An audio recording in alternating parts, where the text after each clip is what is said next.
Welcome to this edition of the Astrological Weather Report. My name is Daniel Fiverson. I am an evolutionary astrologer trained and certified by the Jeffrey Wolf Green School of Evolutionary Astrology. I have been a student of astrology, tarot, and I Ching since the 1960s. You can read about my work and learn about readings on my website, evolutionaryastrologer.net. There's also a form on my homepage to subscribe to my newsletter and receive these astrology teachings and forecasts directly in your inbox. In this report, I want to talk about the Pluto Paradigm, which is the core teaching for evolutionary astrology as taught by Jeffrey Wolf Green. We know the details of our lives, but do we know the whys? We might understand how the sun and moon in our natal charts express our personalities and how our ascendant determines how we meet the world. But do we know why the circumstances of our lives have unfolded the way that they have? Do we know why the people who helped us came into our lives when they did? Do we know who we are, why we are here, and what the lessons are we are working on in this lifetime? These are the profound questions revealed by evolutionary astrology. Tonight, we will wander and wonder to the Pluto Paradigm, the core metaphysical component of evolutionary astrology. So take a deep breath as we take a deep dive into how your natal chart reveals the nature of your journey of the soul through this lifetime. That being said, let's talk about planet Pluto. Yes, Pluto is a planet. For many astrologers, especially evolutionary astrologers, like myself, the notion that Pluto is anything less than a full-fledged planetary member of our solar system borders on being laughable, if not sacrilege. In 2006, the International Astronomical Union redefined the definition of a planet for the first time since Galileo. Interestingly, Eris, arguably the most contentious planet in our solar system, was discovered simultaneously, upsetting both the worlds of astronomy and astrology. This synchronicity is neither an anomaly nor a coincidence to me. Eris has become my pet planet. I have been writing about her since 2015. It is a topic which I promised to return to on another evening. Tonight, I want to discuss Pluto as an astrologer, not as an astronomer. Both professions look at the same sky, but see a different heaven. Just the name Pluto can instill fear and foreboding in our hearts. The king of the underworld, Hades, hell, the abode of the dead, the netherworld, and eternal damnation are just a few of his nicknames and the uncomfortable epithets describing the loneliest of the Greek gods. All the other deities had temples erected to them, filled with faithful supplicants, with the exception of Roman Vesta, Hestia to the Greeks. Her shrine was the hearth in each home, and at the center of every community they held the sacred fire. There were no temples built to honor Hades. When the Greeks wanted to contact him, they pounded on the ground to get his attention. Loneliness was his eternal condition. He only came up from his subterranean home to snatch the maiden Persephone to have a conjugal partner. He did ask permission first, but from her brother, not her mother. We should forgive him for this masculine oversight. This is just a little mythology as background to our story. Excuse me. Let's talk about the astrology of Pluto. According to evolutionary astrology, Pluto correlates directly to the soul and the natural law of evolution. According to many spiritual and metaphysical beliefs, the soul is an immutable consciousness with a finite identity that persists from lifetime to lifetime. The soul, the higher self, our guardian angel, however you frame this idea, is the source and an extension of who and what we are. It is the part of us that exists outside of time and space. We have all heard the expression, we are spiritual beings having a human lifetime. We are the incarnate experience of our souls having that human experience. Each incarnation is an energetic projection of our soul. The soul manifests a human personality with subjective consciousness and unconsciousness in each lifetime. The purpose is to learn about itself. Over many lifetimes, we play out all of the roles in a karmic play as the living extensions of our non-incarnate self, as the soul learns about itself through our incarnate experiences. With our families and the individuals close to us in this lifetime, we act out the drama as an ensemble cast. In each incarnation, we trade roles. We are the father, then the mother, the son, then the daughter, the grandmother, then the grandfather, the sister, the brother, the aunt, the friend, the enemy, the Plutonian uncle who molested us, and the Persephone-like child who was molested. This is a quote from Jane Roberts, the author who channeled a personality called Seth. When you emerge into physical life, not only is your mind a blank slate, but you are already equipped with a memory bank far surpassing any computer. You face your first day on the planet with skills and abilities already built in, so they may not be used, and they are not merely the result of heredity. Pluto encapsulates what has come before, our karmic history, through our emotional memory. We do not remember our past lives intellectually. From lifetime to lifetime, we pick up where we left off. The emotional experiences of the first 7 years of our lives, leading up to our first Saturn square, are reminders of where we left off in our evolutionary path. Pluto correlates to the desires of the soul that have led to the current lifetime, and the desires that set its ongoing evolutionary needs in motion. Pluto correlates directly to karma, metamorphosis, DNA, and genetics. Pluto is the evolutionary engine that is constantly moving us forward. Evolutionary intention propels us forward even when it feels like we are standing still or moving backward. Pluto is the base note. The outer planets set our personal inner planet's content and nature. Saturn defines the structure and form of who we are by setting the shape and boundaries of our subjective consciousness. Even if Saturn does not aspect the natal planet, it sets its mode of operation by the nature of its sign, house, and any aspects to other planets. In the same way, Uranus correlates to our individuated unconscious. It formats our individuality and defines the self-actualization process of who we are becoming. Neptune correlates to the collective unconscious. Neptune correlates to the groundswell of beliefs that underscores the zeitgeist in any period of history and formats each Pluto generation coming onto the planet. In other words, Pluto's house and sign placement express the generational frequency each individual has come in on. Each generation comes in on the same bus.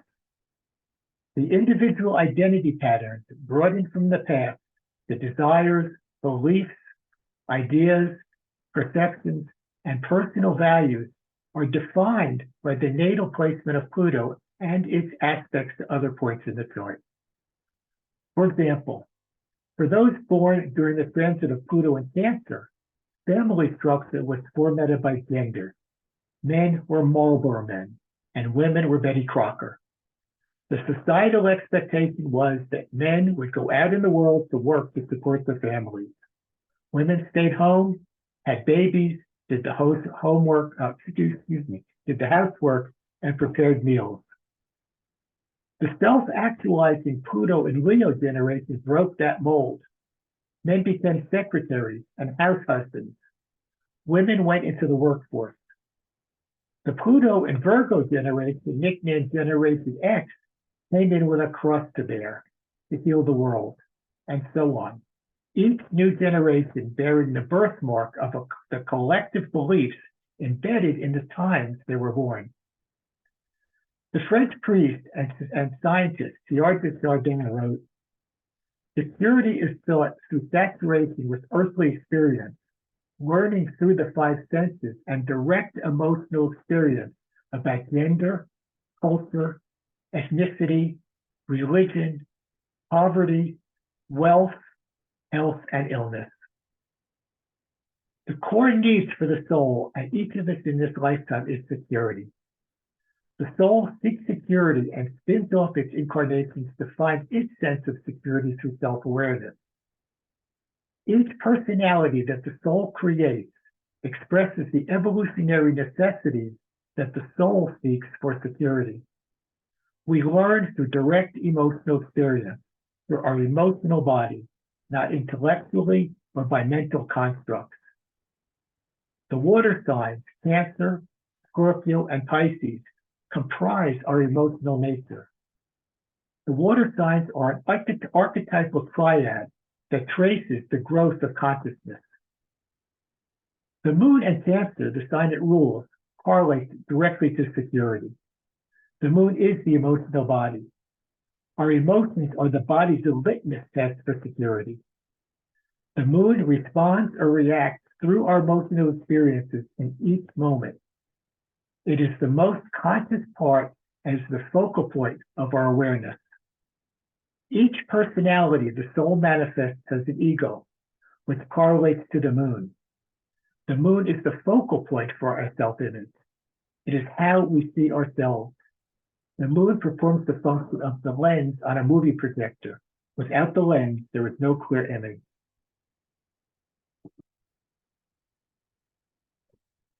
As the ruler of Scorpio, Pluto correlates to our deepest needs for emotional security through an awareness of what lies below the surface in our subconscious.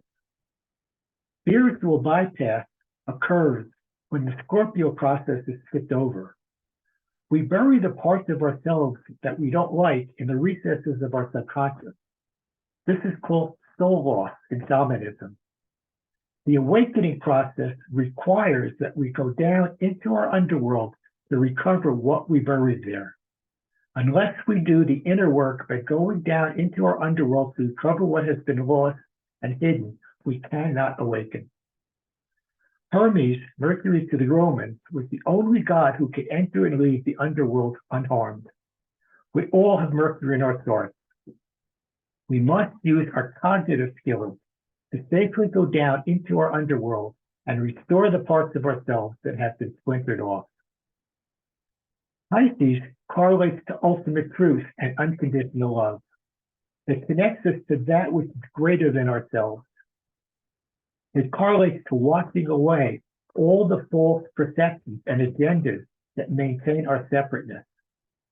It is the immersion into the ocean of all that is, and the culmination of an entire life cycle of self-awareness.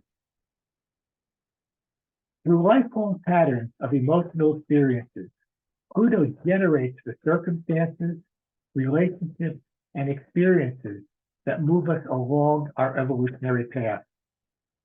The need for security is the compelling force that maintains familiar behavior from the past. It can become an obsession if the desire is strong enough. The caterpillar looks up at the butterfly and says, "You'll never get me up in one of those things." Greater resistance will manifest cataclysmic evolution.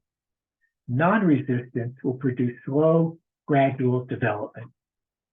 The strength of the resistance to change determines the magnitude of the generated karmic event. If the resistance to evolutionary impulses is too strong, Pluto pulls the rug out from under us, activating change. Often it takes more than one intense emotional incident for change to occur. It emulates the experience of "Can you hear me now?" The Kybalion, which is a compilation of Hermetic teachings, says, "Everything is dual. Everything has poles. Everything has its pair of opposites. Like and unlike are the same. Opposites are identical in nature, but different in degree. Extremes meet. All truths are but half-truths. All paradoxes may be reconciled. This is a statement of the law of physics, which states that for every action, there's an equal and opposite reaction. What we perceive as polar opposites are in actuality a singularity. One cannot exist without the other. Creation is constructed on the law of polarity. Day and night, yin and yang, man and woman, dark and light, hot and cold, firm and yielding. Everything manifest has polarity. This is also true for Pluto. The natal position of Pluto's opposite sign and house is known as the Pluto polarity point. The placement of Pluto by house, sign, and aspects in the natal chart defines the evolutionary desire brought in from the past. The Pluto polarity point points to the evolutionary desire and the soul's intended direction for future personal development in the current lifetime. The personality is not conscious of past influences or future intentions. The lessons occur on their own through evolutionary necessity. Paramahansa Yogananda said, "The wave is the same as the ocean, though it is not the whole ocean.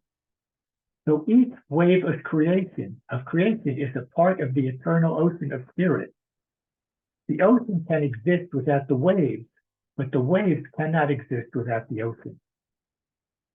A core concept of evolutionary astrology is the dynamic of dual desires, correlating to the wave separating from the ocean.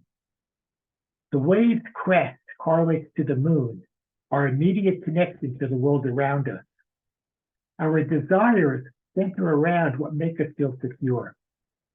Pluto correlates to the body of the wave, empowering our outward thrust to experience our individuality.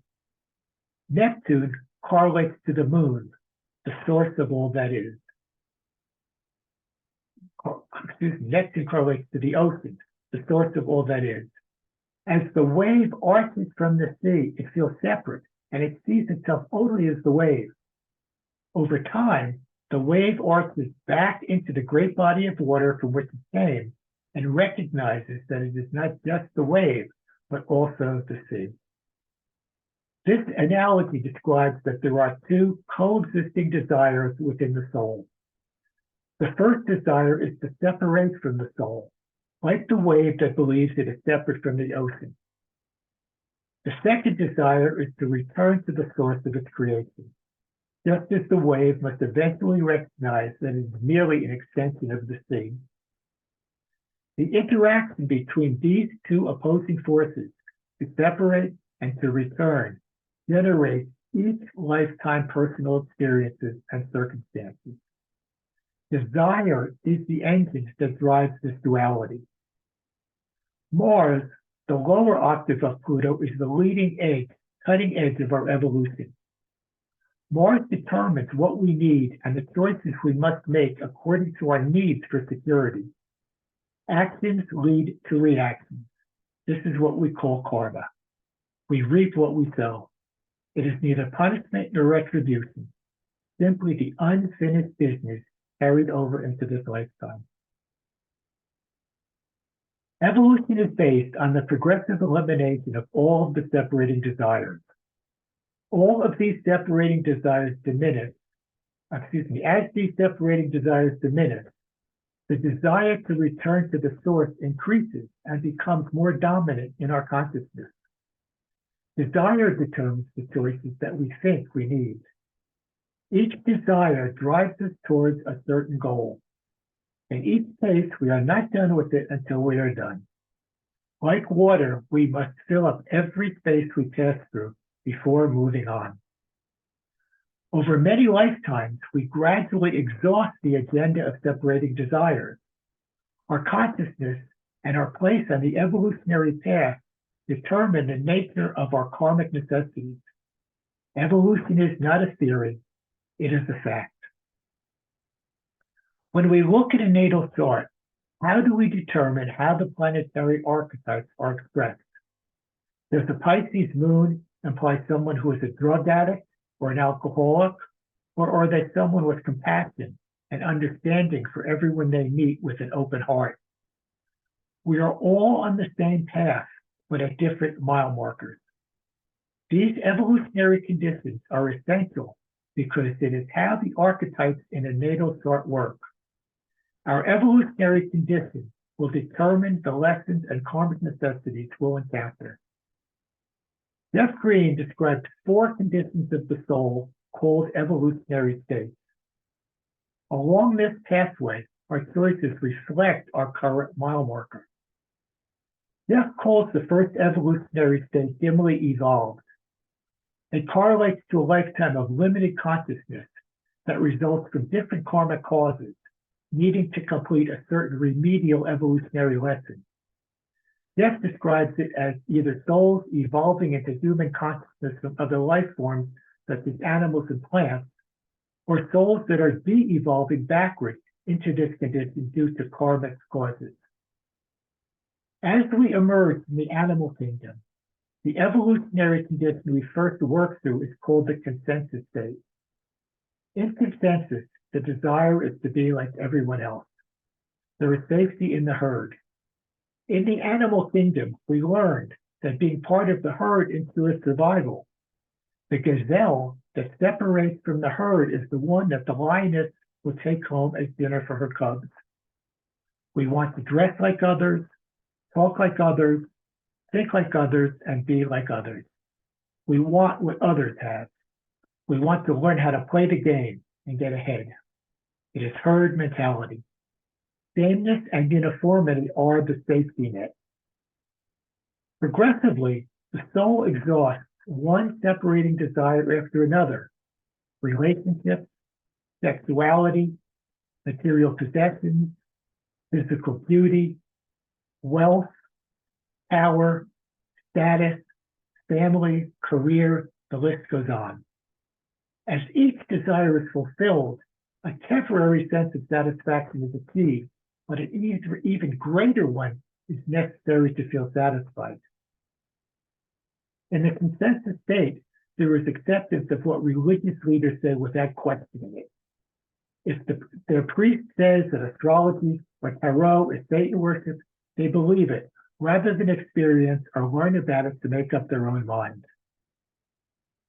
Eventually, over numerous lifetimes and challenging karmic events, the soul sees that none of the achievements and rewards of the material world, no treasure, no success or acquisition, is as fulfilling or satisfying as expected. They achieve everything that can be achieved materially, but still feel insecure. There is now much more that they can lose. The possessions and material rewards have lost their luster, and there is no longer a lust for the space to acquire them. The old ways of finding fulfillment fade away. A new realization arises. There must be something more. As this shift occurs, the soul begins what Carl Jung called the individuation process. We move into what Jeff calls the individuated state. As consciousness increases, the emerging persona begins to recognize that they are like everyone else, but not like everyone else. They have certain abilities, creativity, talents, and skills that are uniquely their own. Their priorities, values, and choices begin to reflect the need to understand who they are apart from everyone else. This new perception alters their perspective of the outer world. They also begin to recognize that they have a vibrant inner world. They pursue other directions of exploring the world around them. They become interested in the natural world around them as hikers, campers, and gardeners. They seek out other like-minded souls and groups exploring alternative lifestyles and beliefs. They might have a tarot reading or take an astrology class at night. They might begin to read metaphysical and spiritual books and articles. Some relationships will fall away, but new ones will form. However, for a period of time, they put on their 9-to-5 wardrobe during the day and continue to show up around the water cooler at work. This stage could be very challenging because a great effort is required to break away from group thinking and be able to express their own beliefs. The need for security still holds them back.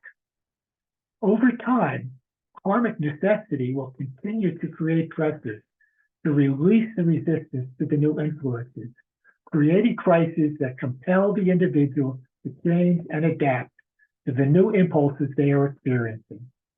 For instance, their old boss, with whom they had a great rapport, might retire, and there is a personality conflict with the new one, creating significant changes in their job, or some other dramatic life revision that compels change. At some point, a rebellion against consensus authority can develop. Insecurity can begin to disallow social participation for fear of being drawn back in. There is pushback and a need for complete withdrawal from consensus reality and self-exile from society. They fear being drawn back into the fold and losing the progress they made with their newfound freedom. As they develop their newly realized self, a shift occurs in their self-understanding, opening up a new sense of self-awareness and personal freedom. They realize that participation in society can be possible again. There's no need to fear losing their hard-won individuality. The ability to share the newfound creativity and personal resources emerges. They recognize that they can make the shift and actualize the financial and emotional support they need to grow themselves by sharing their individuality with others. Consciousness does not increase arithmetically, it increases geometrically.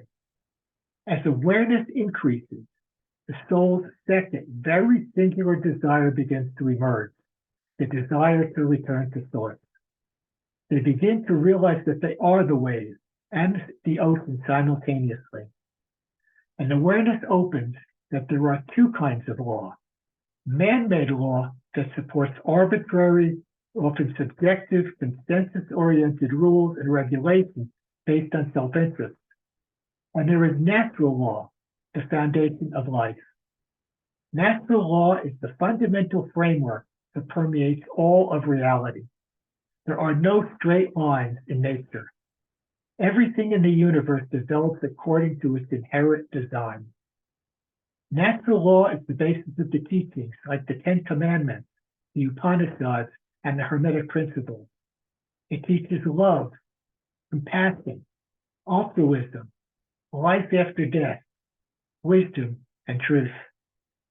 They begin to understand what the saints and masters who walked here before us have achieved and have manifested higher levels of consciousness than the ordinary person. Consciousness takes on the nature of the container it enters into. The minerals hold energetic frequencies that are each unique in their qualities and properties. The plants eat the minerals. The plants know that they are here to support us. All of the pharmaceuticals we need are derived from plants. The animals eat the plants. The animals know that they are here to help us with our work and as our companions. When we begin to live according to natural law, we merge into what Jeff calls the spiritualized state. Spiritualized does not mean religion. The major world religions all belong to the consensus state. In general, they are proselytizing, patriarchal, and misogynistic. Spiritualized implies embodying natural law as the basic code of ethics of life. It accepts that everyone deserves respect regardless of their gender and gender choice, race, color, or creed.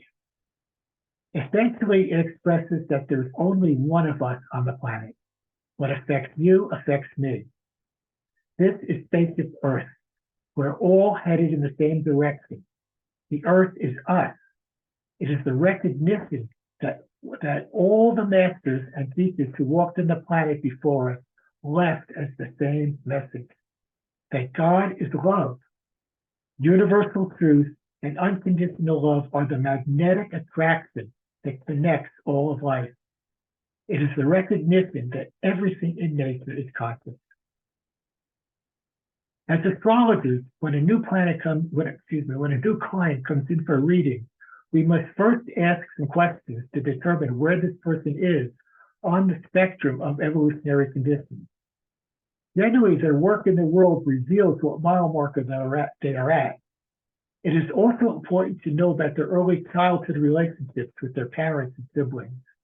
These early life experiences determine their psychological approach to adult life.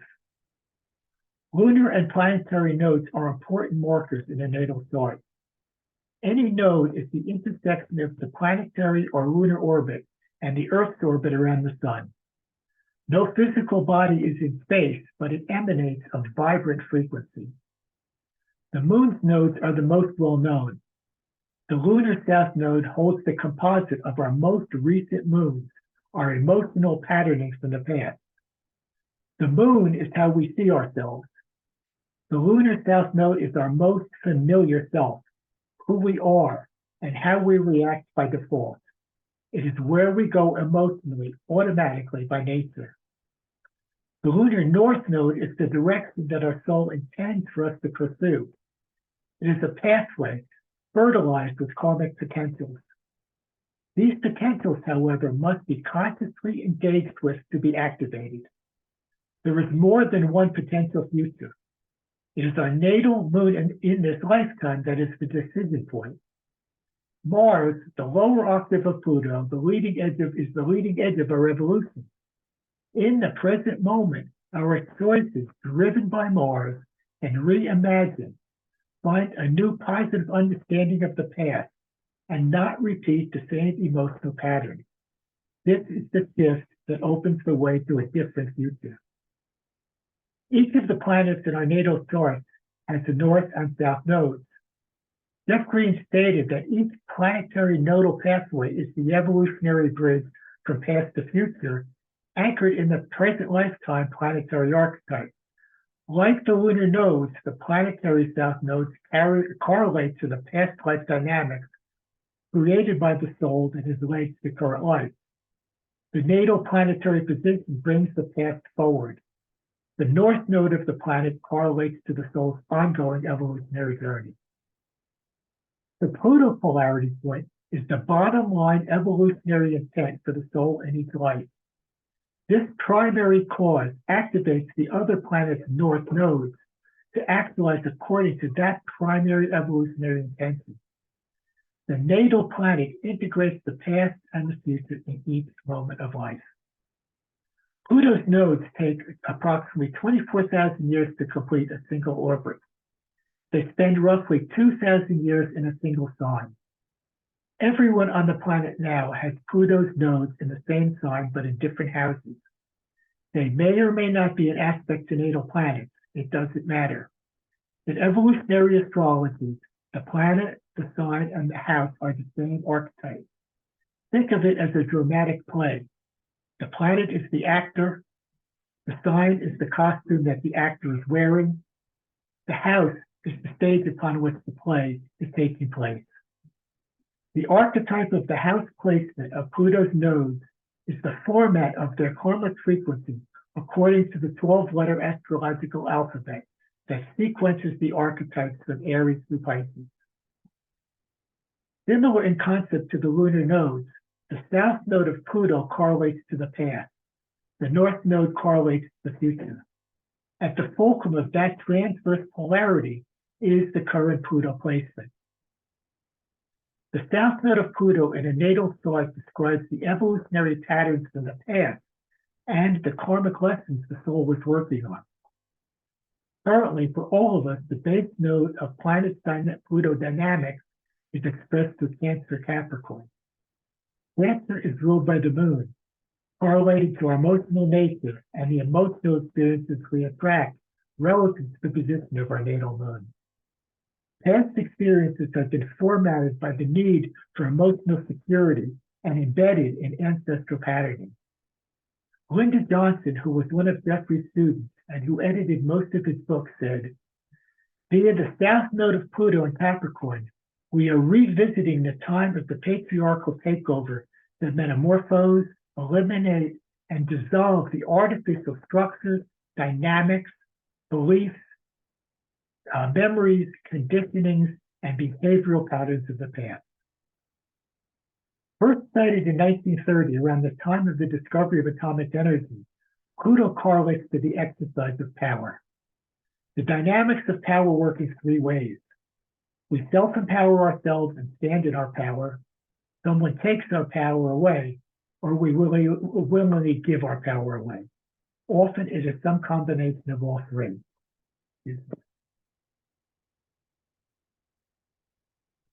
Pluto's north node is currently transiting the sign of Cancer. Transiting Pluto and Pluto's south node is currently conjunct U.S. Pluto in Capricorn. Transiting Pluto was conjunct the south node of Pluto roughly from 2018 to 2021. These were the years of COVID and the presidency of Donald Trump. This major event is out of scope for tonight's talk. It is a topic for another event. I just want to mention it in passing. Cancer and Capricorn, the axis formed by the current nodes of Pluto, are the cardinal archetypes that anchor one of the primary fulcrums of the zodiac. It signals a major energetic shift in galactic time. All of the cardinal signs are the beginning of a new cycle. The Hopi believe that we have suffered three previous world cataclysms. Fire, a comet, an asteroid strike, or several volcanic eruptions destroyed the first world. A great ice age destroyed the second world. As recorded by many cultures around the globe, a tremendous deluge destroyed the third world. This extinction level event is known to us. It reverberates through Western religion as Noah's flood. Just as Noah was instructed on how to survive and ensure the future of life on the planet, we are also being instructed through this evolutionary shift in our own time. The work of authors like Graham Hancock and the late Native American author Jamie Sams has unearthed indisputable evidence that the Earth has a history that we are just beginning to understand. Ancient mythology and modern archaeology reveal that the, quote, faithful were saved and went underground at the time of each planetary cataclysm. Climate change is clear evidence of a shift in the Earth itself. Richard Bach said, "What the caterpillar calls the end of the world, the master calls a butterfly." The Hopi say that this time the fifth world will emerge as the fourth world is going away. The news is in the Akashic field. Astrology, tarot, I Ching, Kabbalah, psychedelic experiences, and meditation are ways to access these reified levels of awareness. The constructs of our thought processes are still rooted in millennial beliefs. Currently, we are being flooded with information on every level of awareness. The stages to our health and well-being, which are the inevitable result of long-term resistance to change, are the karmic necessities needed to move our planetary culture forward. One way or another, we will evolve, individually and collectively. It's up to us to decide whether we go gracefully or kicking and screaming. The choice is ours. Thank you all so much for tuning in. There will be 2 more reports in this series as I examine the nature of Pluto through the houses individually. The dates and times will be announced on Facebook and through my email blog. Be safe, be patient, be mindful. Namaste.